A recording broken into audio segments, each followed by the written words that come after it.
La distribución eléctrica es la porción de la infraestructura de un sistema de potencia encargada de tomar la potencia eléctrica de la red, conformada por las líneas de transmisión en alta tensión, y entregarla a los usuarios del servicio.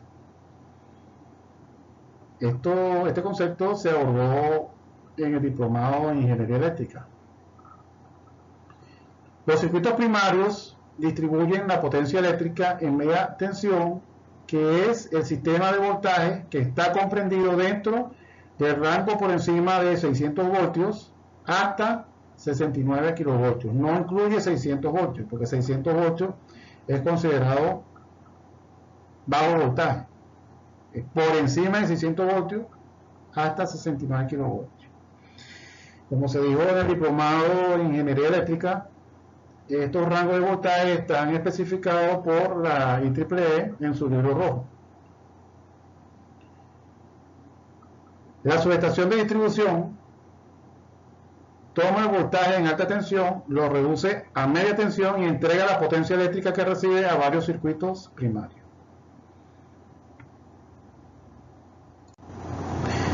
En su recorrido, los circuitos primarios de distribución en las zonas cercanas a los usuarios entregan la potencia eléctrica a los circuitos secundarios en baja tensión.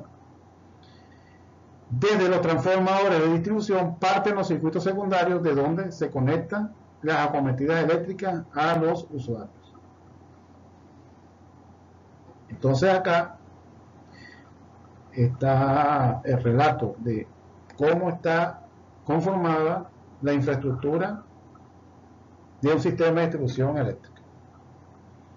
El sistema de distribución eléctrica toma la potencia eléctrica de las redes de transmisión que operan en alta tensión. Dijimos en el diplomado de Ingeniería Eléctrica que alta tensión abarca esta alta tensión también. Y con la palabra alta tensión se involucran ambos rangos de voltaje. Y se le dice red de transmisión porque, como se vio, existen sistemas interconectados conformados por varios sistemas de potencia, y esa interconexión entre sistemas de potencia que normalmente se realiza a nivel de transmisión conforma una gran red de donde parten los sistemas o las líneas de su transmisión a las diferentes subestaciones de distribución. En la subestación de distribución, parten los circuitos primarios que llevan los bloques a menor escala de potencia hasta los centros de carga que están ubicados donde están los usuarios. Y allí, mediante transformadores de distribución, a la potencia eléctrica se le reduce el voltaje a un nivel de tal forma que los usuarios puedan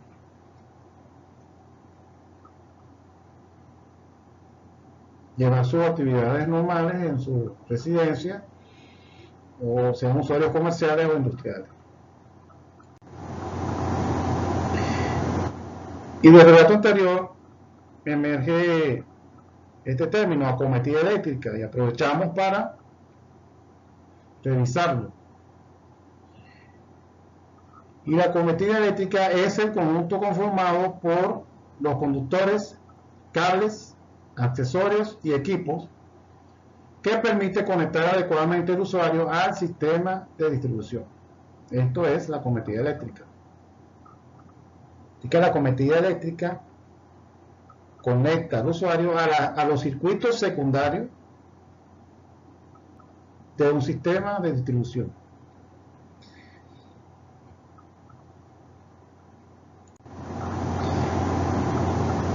Aprovechamos este esquema que tenemos a continuación para ilustrar lo relatado hasta el momento en cuanto a este tipo de sistemas.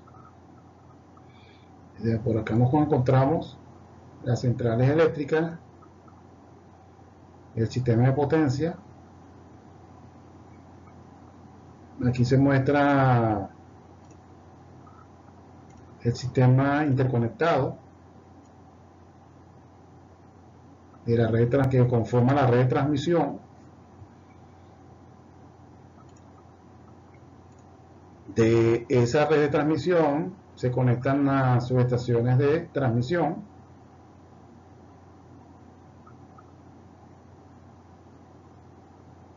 a la red de subtransmisión que están acá.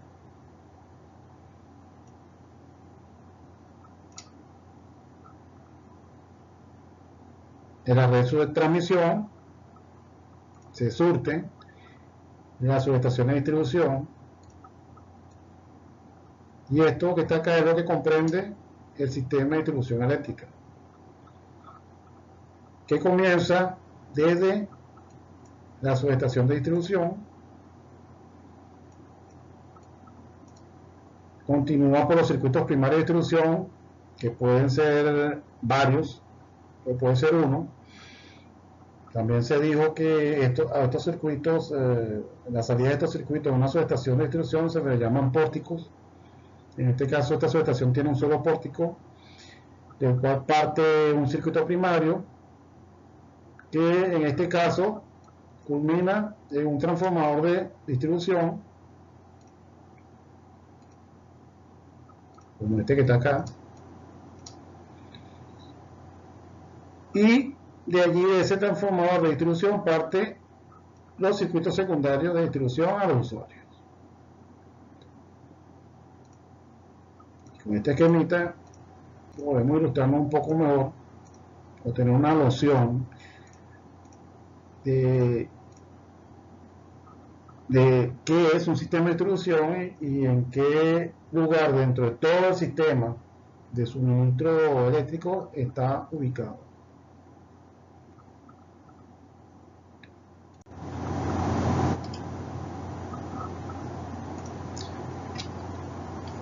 La infraestructura de un sistema de distribución es muy extensa, dado que debe llevar la energía eléctrica a todos los usuarios concentrados en las ciudades, sus alrededores y los que se encuentran ubicados en lugares remotos. Es el sistema o la etapa de todo el sistema de potencia encargada de llevar la energía eléctrica a donde está el usuario, a donde están los centros de carga. Y también se dijo que los centros de carga son las instalaciones a donde van conectadas las cargas, y su mínima expresión es un tablero de distribución de unos pocos circuitos, como pudiera ser un gran sistema de donde parten muchas cargas a muchos usuarios. Y entonces este sistema de distribución tiene que llegar a donde se encuentre el usuario, sea en el centro de una ciudad, de una gran ciudad, los suburbios o sus alrededores, o lugares muy remotos donde también existan pequeños centros poblados. Esto se logra mediante los circuitos primarios, que operan a media tensión y que están diseñados en función del sector o el centro poblado que se vaya a surtir. Están diseñados para entregar la potencia eléctrica dentro de un rango de parámetros en donde se puede considerar que se está prestando un servicio de calidad. El sector industria y comercio a menudo requiere de circuitos de distribución expresos, dedicados exclusivamente a atender a cada usuario. Existen los conocidos circuitos expresos, que son circuitos dedicados a usuarios con grandes consumos. Y esto es debido a su actividad. Si es una actividad comercial o una actividad industrial que requiere un alto consumo de energía por los procesos que allí ocurren. Y normalmente de la subestación de distribución parten estos circuitos que son exclusivos. Pueden ser aéreos o pueden ser subterráneos. Y eso depende también de la exigencia, en este caso, del usuario. Pero son circuitos dedicados exclusivamente a atender esa carga. Y este tipo de circuitos permiten que usuarios de grandes consumos y bloques de usuarios con menores consumos, que claro, son usuarios con menores consumos, pero entre todos pudieran llegar a un consumo igual o superior a ese usuario que tiene un consumo importante, de tal manera entonces estos circuitos que tienen un usuario con alto consumo no afectan la calidad del servicio a los circuitos donde están conectados un gran número de usuarios.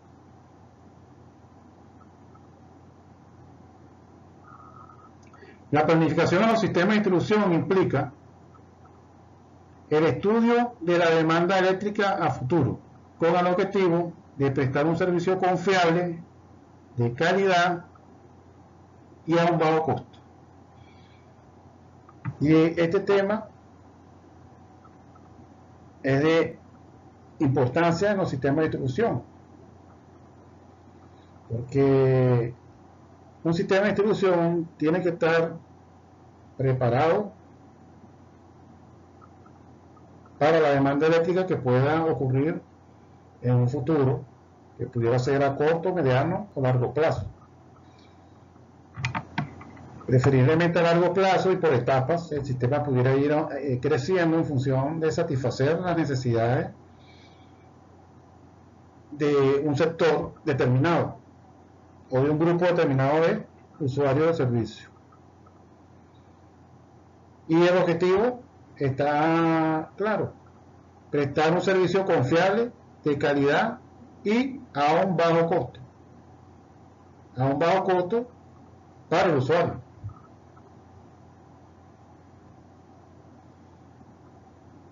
Y planificando evitamos que en 5 años, por poner un ejemplo, o pudiera ser mucho más tiempo, un sistema de distribución tenga que trabajar racionado, o que un sistema de distribución presente interrupción del servicio frecuente porque no se planificó que la carga iba a tener el crecimiento que sostuvo, que mantuvo durante esos años. Y esta parte de la construcción pues, de este tipo de sistemas es muy importante. Allí el planificador se puede basar en estudios de crecimiento de la carga para sectores vecinos o un grupo de usuarios que tengan pues, un comportamiento en cuanto a consumo similar, y se lanzan unas curvas de proyección, de predicción de demanda.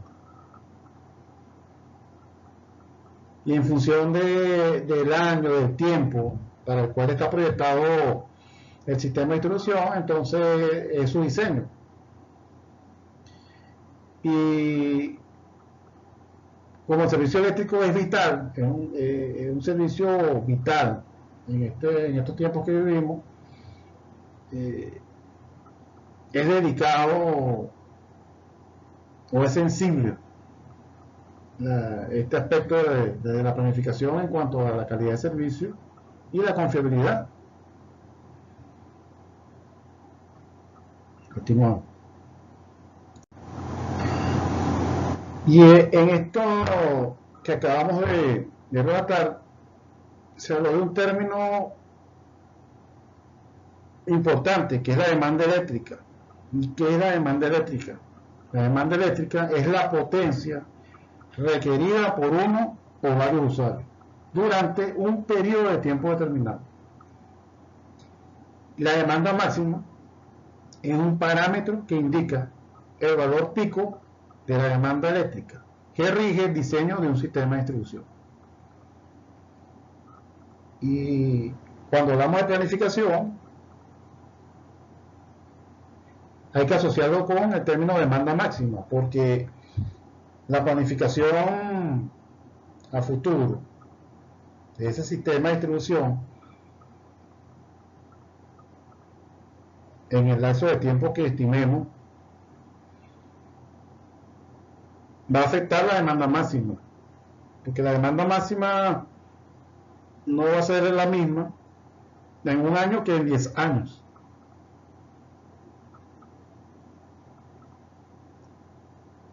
Y es un término de importancia a la hora de la planificación y que rige el diseño, como bien lo dice acá, de un sistema de distribución.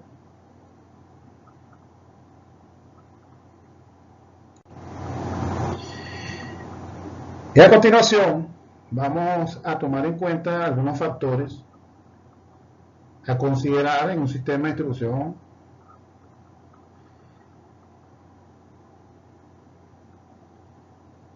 que son de suma importancia. Y empecemos por seguridad. ¿Y qué es seguridad en distribución? La seguridad a las personas y a la propiedad exigida por la normativa local que rige en materia de distribución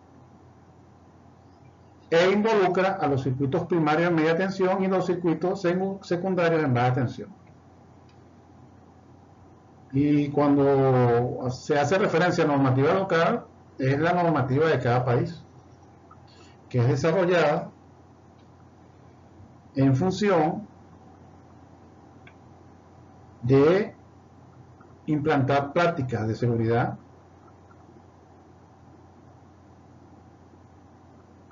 para las personas y la propiedad. En el diplomado en Ingeniería Eléctrica se habló un poco de lo que es NEST o la NEST. Y en este caso la NEST abarca, en cuanto a seguridad, a los circuitos primarios en media tensión.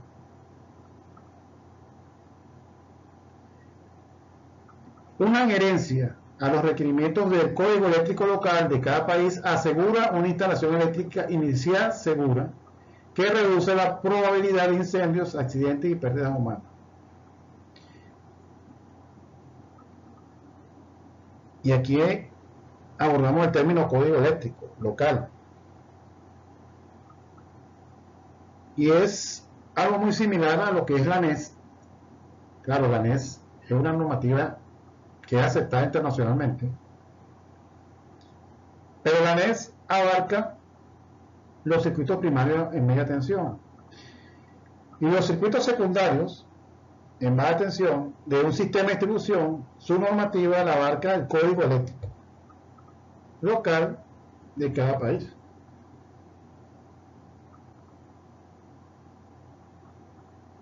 Y ambos en conjunto aseguran una instalación eléctrica segura. Reduce la probabilidad de incendios, accidentes y pérdidas humanas. Este factor es importante de tomarlo en cuenta. Y salta este término que es importante conocerlo, que es el código eléctrico.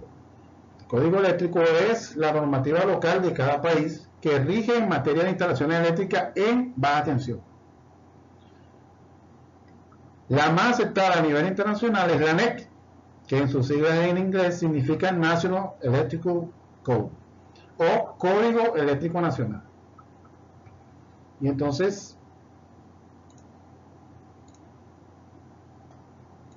acá tenemos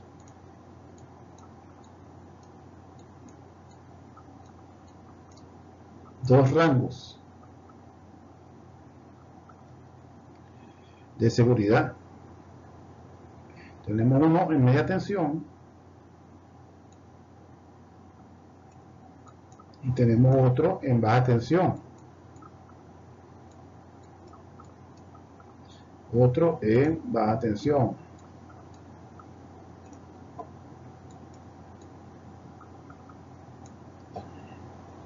La seguridad en este rango que está acá, internacionalmente en este rango es aceptada la normativa NEST.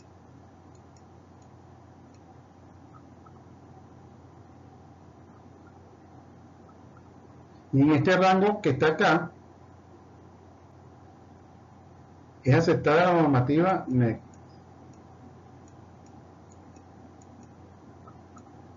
Este es un código también, code.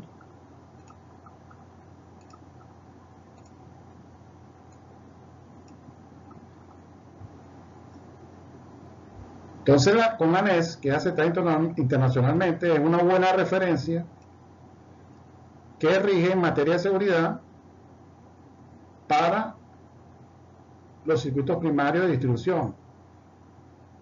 Y la normativa NEC, que también es aceptada internacionalmente, rige la seguridad para los circuitos secundarios acometidas y las instalaciones internas del usuario, que son en baja tensión. Todas estas se rigen por el código eléctrico local, y la NEC es una buena referencia internacional en cuanto a seguridad. Y hay que dejar claro que, siendo ambos códigos no es una literatura que debe ser usada al momento de diseñar un sistema eléctrico. Por supuesto que el profesional, lo que diga el profesional que está proyectando el sistema, es lo que marca el diseño. Y pudiéramos decir que estas normativas, ambas, marcan unas exigencias mínimas a cumplir para que los sistemas eléctricos funcionen de una manera segura. Esto va en beneficio de los usuarios. Esto afecta también la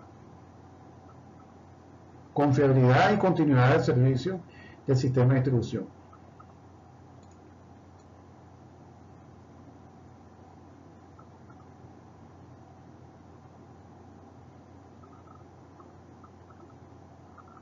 Continuamos. Otro factor muy importante es la calidad, y calidad en distribución consiste en determinar, basado en magnitudes y parámetros, si el servicio cumple o no con los requerimientos mínimos exigidos de calidad por la normativa local de cada país. Entre los parámetros más usados de referencia están la frecuencia, el rango de voltaje, el rango de fluctuación de voltaje, el desbalance de voltaje y la distorsión total de armónicos. Y entonces, para poder determinar si el servicio es de calidad, se requiere medir. Y para tal efecto hay equipos especiales que permiten registrar estos parámetros y estudiarlos. Y revisar si el servicio que se está suministrando es de calidad, porque una desventaja que presenta este servicio eléctrico es que con los sentidos, con nuestros sentidos, nos dificulta o es complicado evaluar o valorar estos parámetros eléctricos. Requerimos de apoyo de equipo de medición para poder analizarlos. A simple vista no se pueden valorar estos parámetros eléctricos. Y la frecuencia no tiene que ver directamente en la etapa de distribución. La frecuencia la afecta a la etapa de generación, pero igualmente se debe controlar este parámetro y en caso de que se salga de un rango de valores aceptados por la normativa local, se debe revisar si existe algún problema a nivel de generación. Y nos referimos a las centrales eléctricas en este caso. Pero igual estos equipos a los que le nombré registran los valores de frecuencia que es entregado. Y la frecuencia, hablamos de frecuencia porque en corriente alterna se trabajan con ondas sinusoidales, que son cíclicas. Y la frecuencia viene expresada en hercios, según el Sistema Internacional de Unidades, que permite expresar la cantidad de ciclos por segundo que tiene una onda sinusoidal. Normalmente los más conocidos, los más usados son 50 Hz y 60 Hz, que son 50 ciclos en un segundo o 60 ciclos en un segundo. Y un ciclo de una onda sinusoidal vendría a ser algo así como esto. Esto es un ciclo. Y si este ciclo se repite 60 veces por segundo, entonces decimos que esa onda tiene una frecuencia de 60 Hz. Si se repite 50 veces en un segundo, entonces esa onda tiene una frecuencia de 50 Hz. Si se repite 60 veces por segundo, entonces decimos que tiene una frecuencia de 60 Hz. En cuanto al rango de voltaje, aquí se fijan valores mínimos y máximos. Y la norma más importante en este campo la ha emitido la ANSI, que es la Asociación Nacional de Normalización, es una asociación nacional internacional de normalización, la ANSI.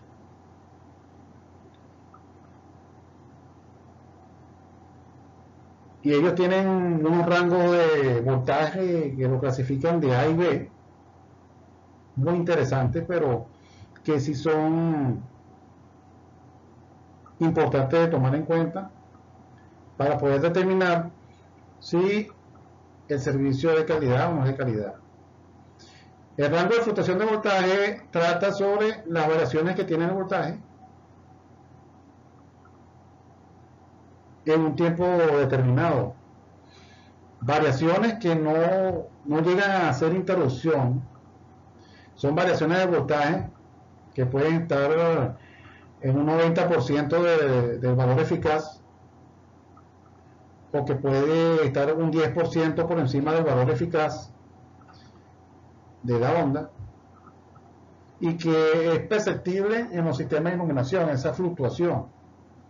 Entonces, esta fluctuación de voltaje, estas variaciones de voltaje que también son cíclicas, tienen un rango de aceptación, y si estamos fuera de ese rango,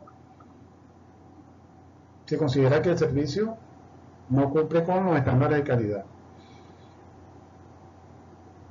Y como les expliqué, existen normas internacionales que son una buena referencia, que son aceptadas internacionalmente, y también existe normativa local en cada país al respecto. El desbalance de voltajes aplica para los sistemas con varias fases, con acometidas con varias fases,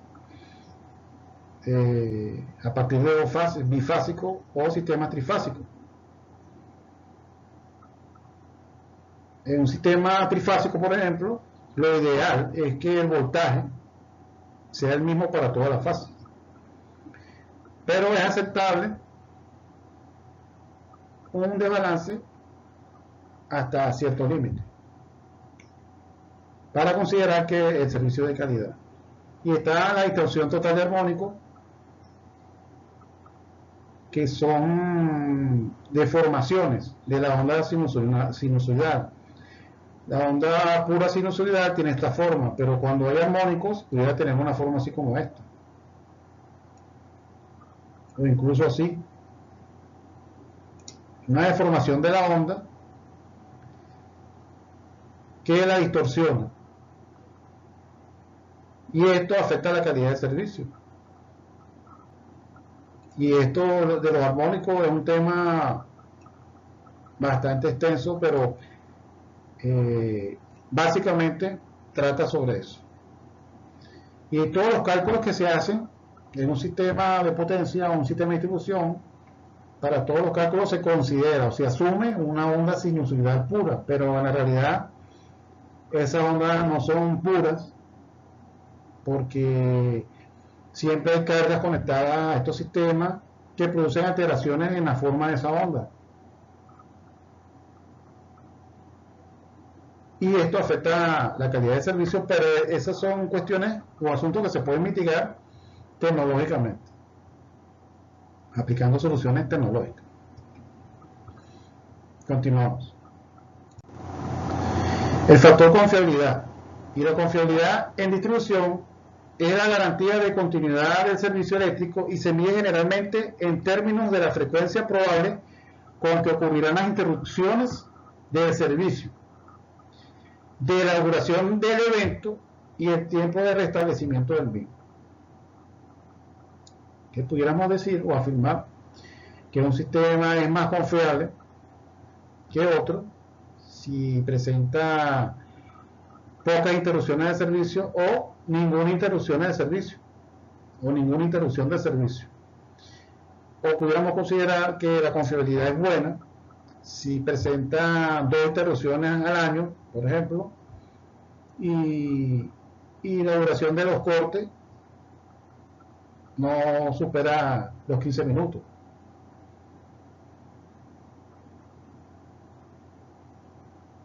Todos estos factores afectan la confiabilidad del sistema.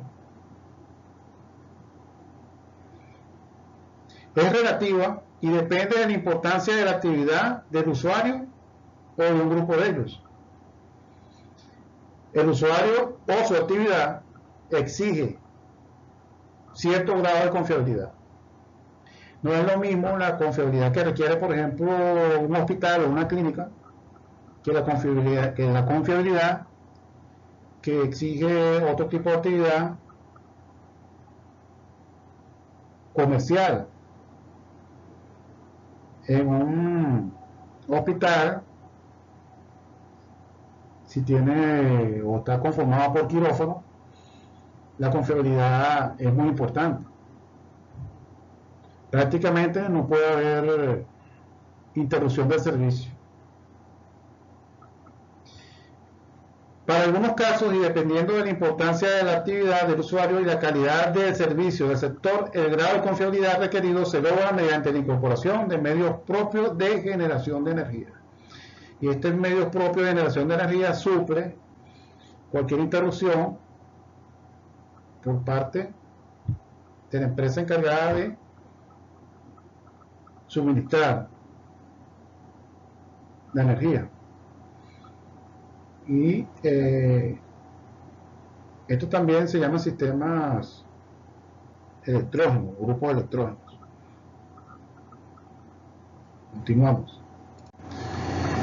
La economía. La economía en distribución es el costo del diseño del sistema de distribución y está relacionado con el grado de confiabilidad del servicio y el tipo de construcción, sea aérea o subterránea. Este aspecto por lo general lo rige la exigencia del usuario o por el ordenamiento urbano de la zona. ¿Sí? Porque pudieran, o si las hay zonas urbanas donde el ordenamiento exige, por ejemplo, que toda la distribución tiene que ser subterránea, tanto los circuitos primarios como los circuitos secundarios. Y por supuesto que esto afecta a los costos. Y son exigencias del ordenamiento urbano en este caso. como también la economía del sistema, de la construcción del sistema, va a depender de lo que exige el usuario. Si el usuario exige un sistema con un grado de confiabilidad alto, o si exige que la acometida sea subterránea. Generalmente los costos están asociados con la densidad de población, el estrato social, el ordenamiento urbano y la naturaleza de las actividades de los usuarios.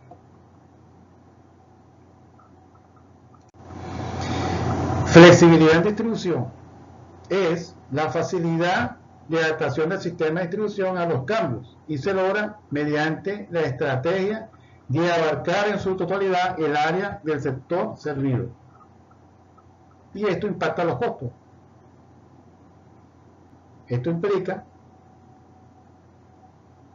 y dijimos que un sistema de distribución es extenso, pero esto implica que sea aún más extenso, porque esto exige la flexibilidad que se pueda adaptar el sistema en función de las necesidades de un grupo de usuarios o de un sector.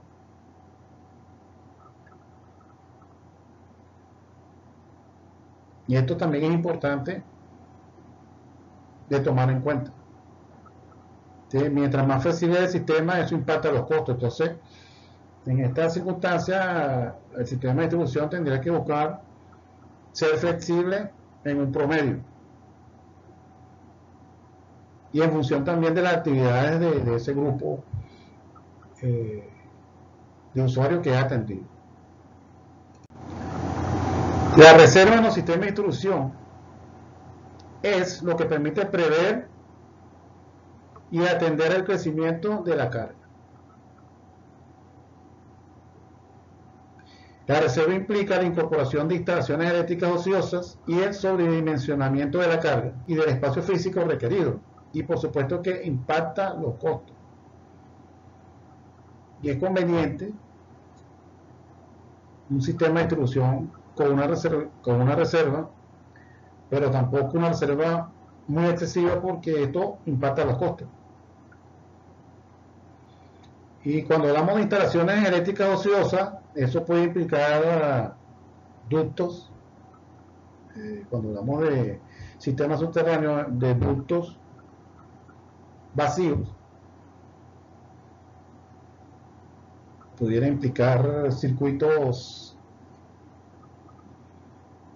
que no están energizados, que están allí en reserva, o pudiera implicar unos transformadores, una subestación de distribución con una capacidad nominal muy superior a la carga,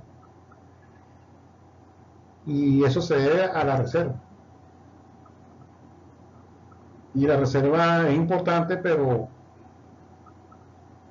también tiene que ser optimizado su valor, porque impacta los costos. El factor de operación y mantenimiento en distribución son las prácticas que debe aplicar el personal calificado responsable de asegurar la continuidad y calidad del servicio. Requiere prever espacio físico suficiente para la ejecución adecuada de estas prácticas. Es de importancia porque el diseño de un sistema de distribución determinado puede impactar los costos de operación y mantenimiento. Si este factor no se toma en cuenta en un sistema de distribución, puede impactar los costos de operación y mantenimiento. Y también es muy importante. Y a la hora de colocar un sistema de distribución, se toma en cuenta la operación, cómo va a funcionar, cuáles son las prácticas de operación de ese sistema y sus prácticas de mantenimiento, cuáles serán, qué espacio físico exigen esas prácticas, qué equipos hay que incorporar que no están considerados que permitan facilitar esas prácticas. Y es muy importante no solamente limitarse al funcionamiento del sistema de distribución, sino tomar en cuenta este factor, que es muy importante y que por supuesto también impacta los costos, porque Eso implica que la inversión inicial sea mayor en un sistema de distribución que se va a poner en servicio para un sector determinado. La accesibilidad y simplicidad de operación de un sistema de distribución es también importante.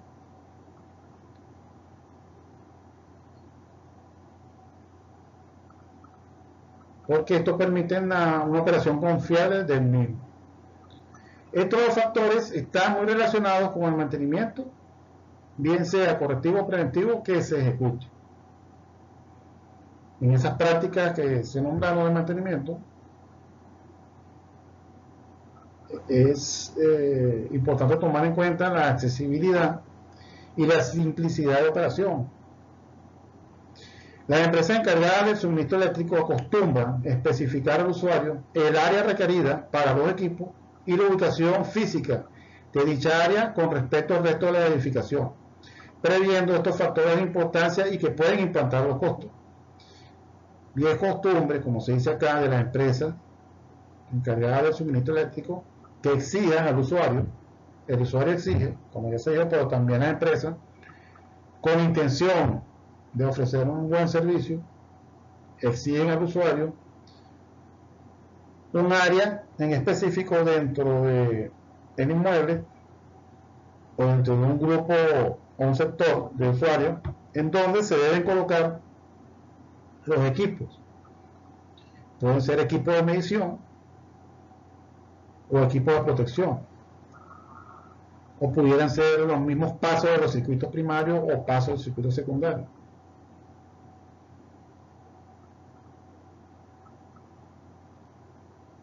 Y entonces, como se dijo, estas acciones son o van en beneficio de ambas partes. Y un sistema hay que optimizarlo de tal manera que su operación sea simple, lo más simple posible, pero que no afecte o no perjudique técnicamente su funcionamiento, evitando que las operaciones sean muy complicadas y que faciliten pues la actividad y operación de operación del mismo sistema.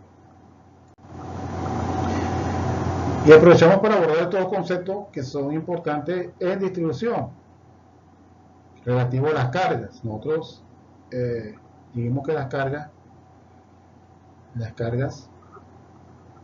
es la parte del circuito que consume energía.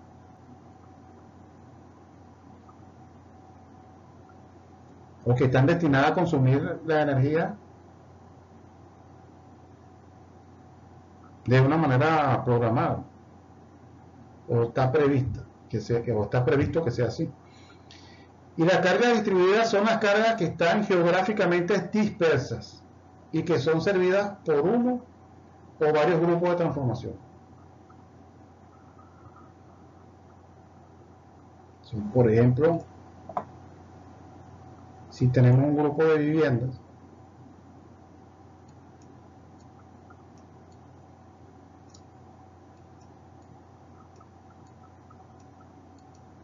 que están ubicadas de esta manera,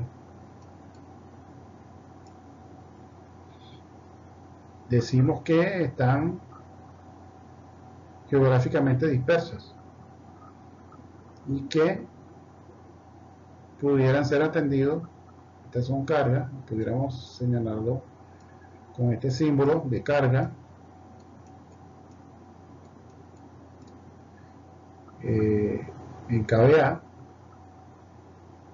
Vamos a poner, por ejemplo, que cada una consume 10 kVA, igual para todas las que están acá. Y este es el circuito, y acá pudiera estar un grupo de transformación que abastece estas cargas distribuidas que te aparecen acá, más o menos de esta manera. Pudieran ser uno o varios grupos de transformación. Las cargas concentradas son las cargas que están físicamente contenidas en un espacio físico con linderos bien definidos y que son servidas por un solo grupo de transformación. Y aquí sí es importante para poder considerar que es una carga concentrada que un grupo de transformación la surta. Y a diferencia de las distribuidas, la carga está confinada a un espacio, al igual que el grupo de transformación, porque aquí en este ejemplo tenemos un solo grupo de transformación, pero pudiéramos tener otro por acá, por ejemplo, que atienda también el sector donde están las cargas, y este grupo está en un sitio distinto a donde está este. Entonces por eso se dice que son uno o varios grupos de transformación. En el caso de las cargas concentradas no ocurre lo mismo, porque se dice que hay un grupo de transformación que surte unas cargas que están en un mismo espacio, con linderos bien definidos. Pudiera ser algo así. Y aquí están las cargas, ubicadas en un espacio. No están dispersas geográficamente. Y estos conceptos es importante mantenerlos presentes para los sistemas de distribución. Continuamos. ¿Y qué es un grupo de transformación? Porque hablamos de grupo de transformación en el tema anterior. Y es el conjunto de aparatos instalados en un mismo lugar, destinado a reducir el nivel de voltaje de distribución de media tensión a baja tensión, y puede estar compuesto por un transformador trifásico o por uno, dos o tres transformadores monofásicos de distribución. Y lo importante es que esos transformadores están en un mismo sitio, como por ejemplo un poste. Esto también lo vimos en el diplomado en ingeniería eléctrica. Y aquí tenemos un caso de un transformador que tiene, por ejemplo, tres transformadores fijos o fijados en él. Y se dice que este es el suelo aquí, este es el poste, y este es el grupo de transformación. Y se dice que este es un grupo de transformación. Como pudiera darse el caso también de un transformador como este colocado en un pedestal.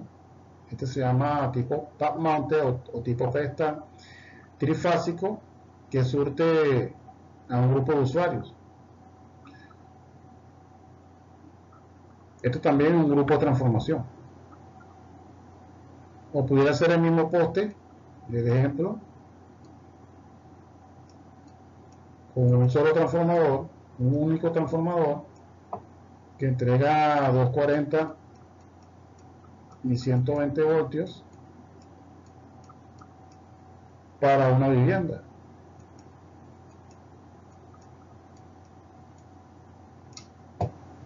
Y esto es un grupo de transformación también. Tenemos un transformador y ya fue definido lo que es la convertida eléctrica. La convertida eléctrica con su bajante, su bancada subterránea, y llega a un tablero que va dentro de la vivienda, al cual también se le puede llamar centro de carga, porque allí van conectadas todas las cargas de esa vivienda. Y con esto tenemos claro lo que es un grupo de transformación. Si tenemos un transformador en un sitio y dos en otro lugar, ya no se considera que es un grupo, sino ya serían dos grupos de transformación. Y los esquemas de servicio es importante también tenerlos presentes, porque en distribución estos esquemas se usan en función del grupo de usuarios, que es la incidencia del grupo de usuarios, de su comportamiento en cuanto a consumo, del grado de confiabilidad que ellos requieran, de la continuidad de servicios que ellos exijan. Entonces, en función de todos estos factores que hemos abordado, se escoge un esquema de servicio para distribución. Y un esquema de servicio se representa mediante un diagrama unifilar. Este concepto lo abordamos en el diplomado en Ingeniería Eléctrica. Ya todos sabemos lo que es un diagrama unifilar. Y refleja las características de operación de un grupo de transformación determinado. En él se establece el tipo de arreglo y equipamiento del lado del circuito primario y del lado del circuito secundario. Son válidos para cargas concentradas y distribuidas. Y dentro de los diferentes esquemas aceptados universalmente se encuentran el secundario Spot Network, esto en inglés significa secundario mallado en un mismo lugar, pero el término conocido en el ámbito de la distribución es Spot Network, y por tanto lo coloqué acá de esa manera para ubicarnos más en el contexto, pues, del tema. Existe el secundario network, que es secundario mallado, el primario selectivo, el primario radial, el secundario selectivo, el secundario radial y el primario múltiple. Y como se dijo, son diferentes esquemas, se toman universalmente, pero lo que se nombra acá son los más conocidos, los más usados, los más populares, porque son muchos esquemas. Y se aplican de acuerdo a las necesidades del sistema de distribución y de los requerimientos del usuario. Entonces, en distribución es importante, cuando uno está frente a un diagrama, a un esquema que representa un sistema de distribución, ubicarse en el contexto y decir, no, mire, este sistema de distribución usaron un esquema Spot Network, o usaron un esquema Network, o mire, esto es un primario selectivo, o esto es un primario radial, o esto es un secundario selectivo, porque son aceptados universalmente. Y así como se habló del diagrama unifilar, que es que nos permite comunicar con facilidad cómo está conformado un sistema de potencia, los esquemas dentro de la distribución nos permiten tener una idea al ver el diagrama unifilar de cómo es su funcionamiento o qué esquema de funcionamiento se está usando, y el por qué nos indicaría también el tipo de usuario que está atendiendo ese sistema de distribución. Y pasamos a ver algunos esquemas que tengo por acá de cada uno de estos que fueron nombrados. Acá, por ejemplo, tenemos el sistema Spot Network, que es un sistema secundario mallado, como dijimos. Esto también denota, este tipo de símbolo denota grupo de transformación. Lo que sucede es que esta simbología la usa más que todo la norma IS, que es una norma también aceptada internacionalmente, que en español significa Comisión Internacional de Electrotecnia, y aceptan esta simbología, y la IEEE usa esta, de la transformación, del grupo de transformación. Pero igual esto significa que estos son grupos de transformación, pero con otra norma. Si se encuentran con este tipo de símbolo, es un grupo de transformación. Y acá tenemos estos elementos que son los que permiten el funcionamiento en Spot Network, que son los protectores de red. Y esto, la función principal de estos protectores, y eso hay un módulo de este diplomado en el que se va a abordar un poquito más lo que tiene que ver con las protecciones eléctricas. Estos protectores de red, como pueden apreciar acá, no permiten que la corriente fluya en un sentido contrario. Y les explico mejor. Si estos son los circuitos primarios en media tensión, esta es la subestación, ¿verdad? Está acá, la subestación de distribución, normalmente se denota con esta simbología subestación. Aquí parten los circuitos, 3 circuitos de distribución. Estos son circuitos primarios en media tensión. Y cada circuito surte a un transformador. Pero esto que está acá está en un mismo lugar. Por eso se llama Spot Network. Están en un mismo espacio físico. Quizás no estén en el mismo poste, pero en la misma área sí están, en el mismo sector. Están cercanos uno del otro. Y como trabajan conectados a 3 circuitos primarios, estos transformadores, y están conectados a un mismo bus, o a una misma barra colectora,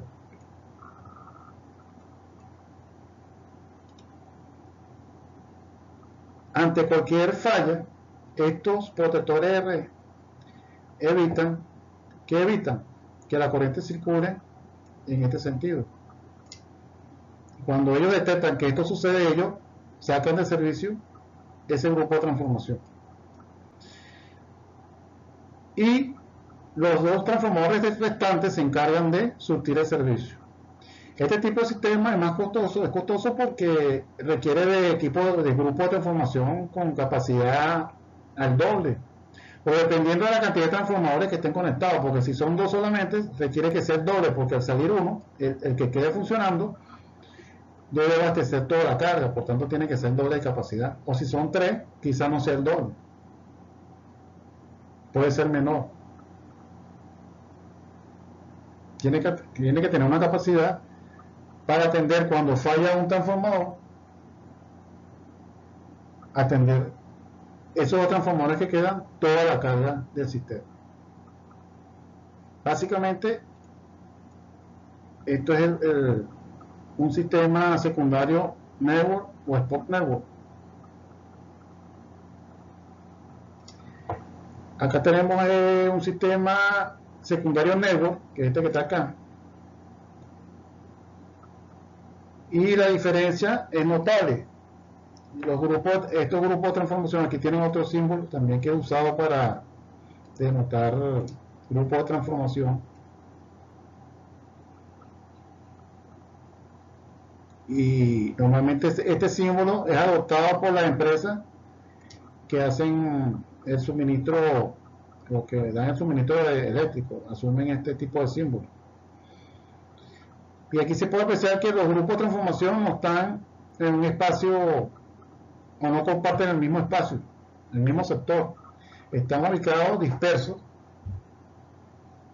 pero básicamente el funcionamiento es muy parecido. Acá tenemos los 3 mismos troncales primarios, en este caso son 3, pudieran ser más, 4 o 5, o pudieran ser 2, parten de una subestación de distribución, y de allí los transformadores son conectados a cada uno de esos troncales, se puede ver acá. Igualmente, cada grupo tiene su protector de red incorporado. Estos grupos pudieran ser subterráneos o pudieran ser aéreos, y existen protectores de red que pueden instalarse subterráneos o pueden instalarse aéreos. Y aquí está el enlace en los secundarios. Es un secundario que está mallado, o es network, que es el término en inglés, pero disperso los grupos de transformación.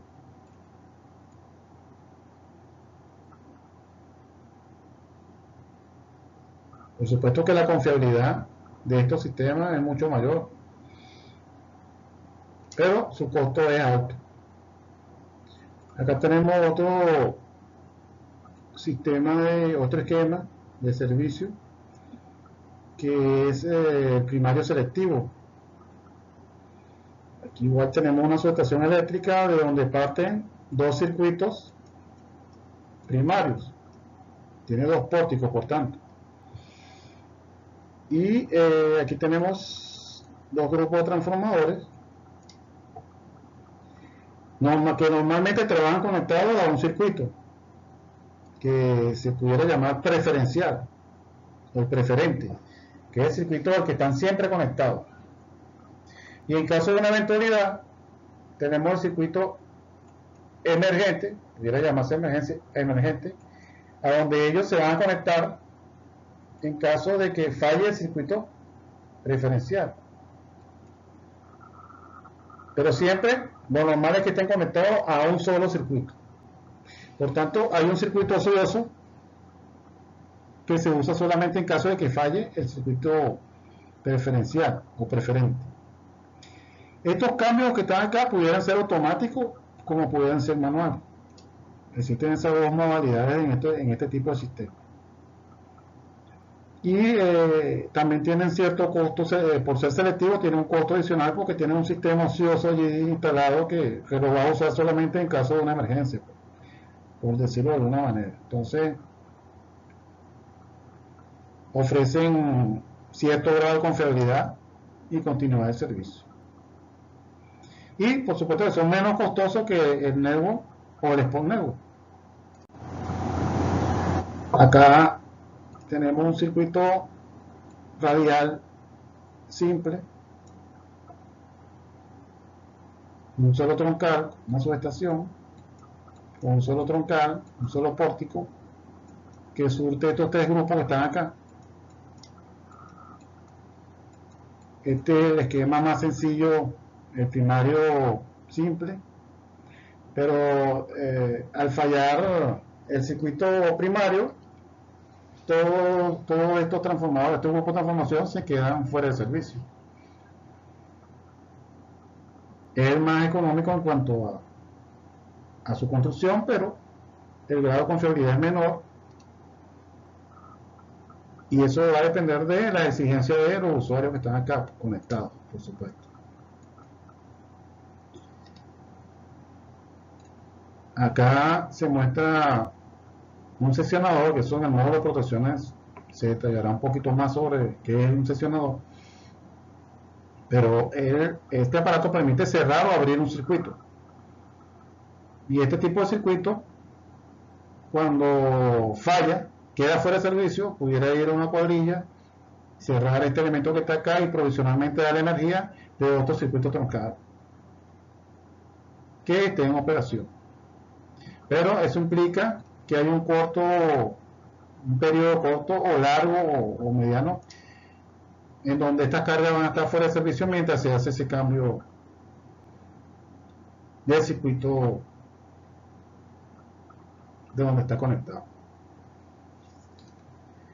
Acá tenemos otro esquema de servicio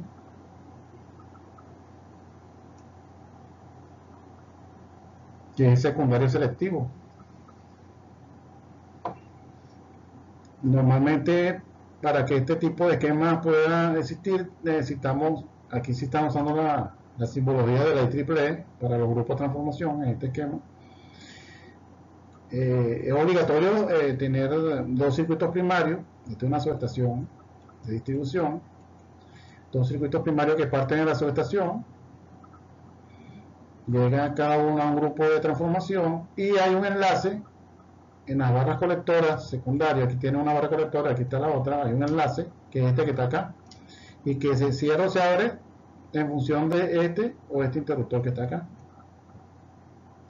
Normalmente estos interruptores que acabo de indicar funcionan abiertos, significa que cada grupo de transformación trabaja con sus cargas de manera independiente, y estos interruptores cierran únicamente cuando falla este grupo o cuando falla este grupo. Cuando hay un fallo de servicio por cualquiera de los dos, se cierra y las cargas del grupo que esté fallando, sea por problemas intrínsecos del grupo o por el circuito primario que lo abastece, todas las cargas de ese grupo que falló pasan al grupo que está operativo a través de estos enlaces que están acá.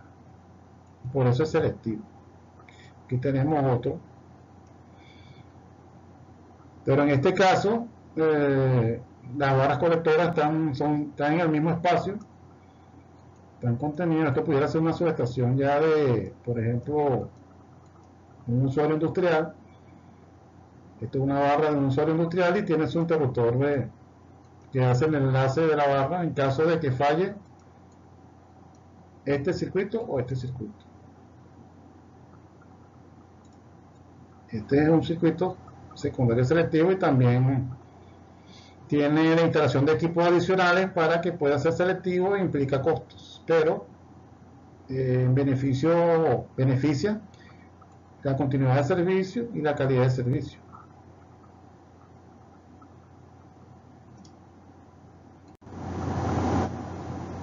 Y tenemos por último estos dos esquemitas.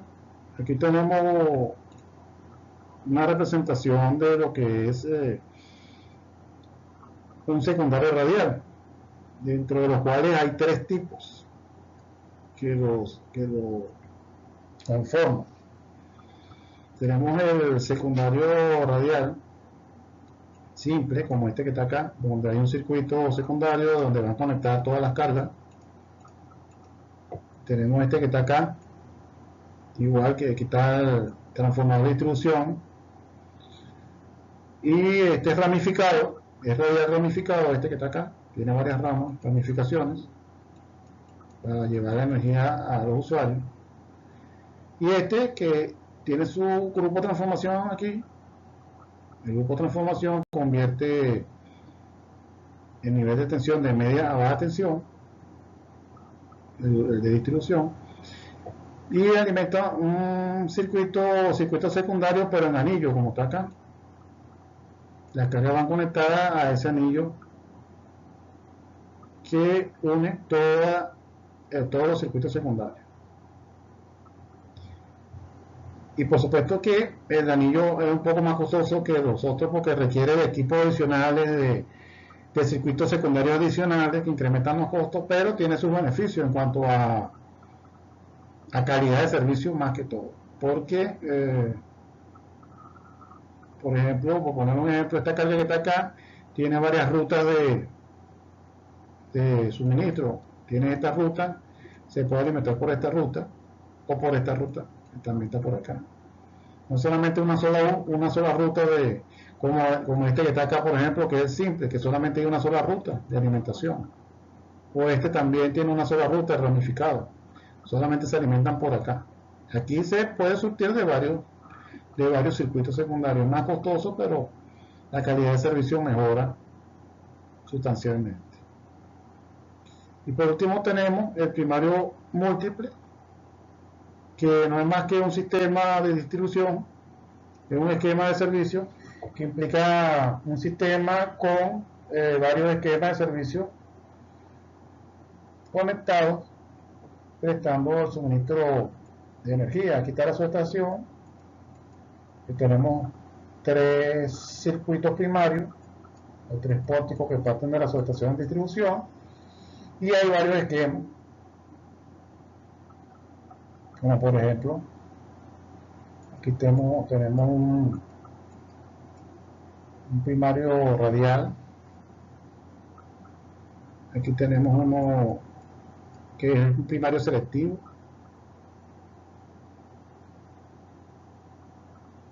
este pudiera ser un sistema spot nuevo,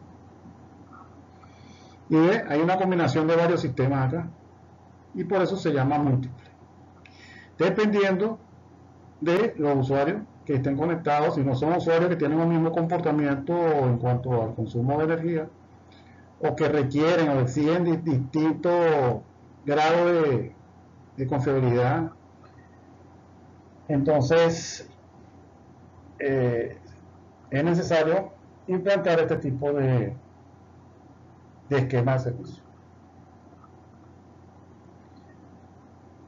Bueno, y con esto culminamos este primer módulo y muchas gracias por su atención.